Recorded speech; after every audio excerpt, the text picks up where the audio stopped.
প্রিয় মা ও বোনেরা, পর্দা ছাড়বেন না।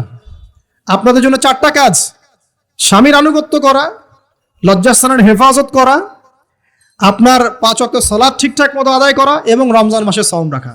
নবীজি বলেছেন সাল্লাল্লাহু আলাইহি ওয়াসাল্লাম, জান্নাতের যে কোনো দরজা দিয়ে ইচ্ছা আপনি প্রবেশ করতে পারবেন।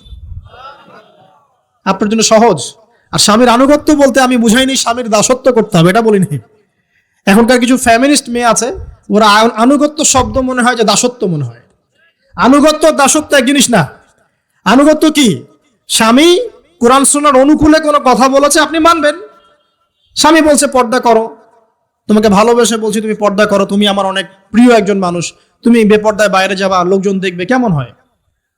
ঠিক আছে, তোমাকে তো আমি বিয়ে করেছি, তুমি আমার মানুষ, তোমাকে দেখবে কেন? ঠিক আছে। তো এখন স্বামী ভালো কথা বলেছে, আপনি শুনলেন, এটা আনুগত্য। আর ওই স্বামী যদি বলে আসো তো, আমার কলিগরা এসেছে, ওকে খাবার সার্ভ করতে হবে, আসো খাবারটা পরিবেশন করো, এখন আপনি বেপর্দা হয়ে আপনার স্বামীর কলিগের সামনে খাবার পরিবেশন করতে শুরু করলেন, এটা কি আনুগত্য করতে হবে? এটা তখন আপনি আনুগত্য করবেন না। সিম্পল, কোরআন সুন্নাহর অনুগত কাজে আপনি স্বামীর আনুগত্য করবেন, বিপরীতে গেলে আপনি করবেন না। স্বামীর আনুগত্য মানে স্বামীর দাসত্ব নয়।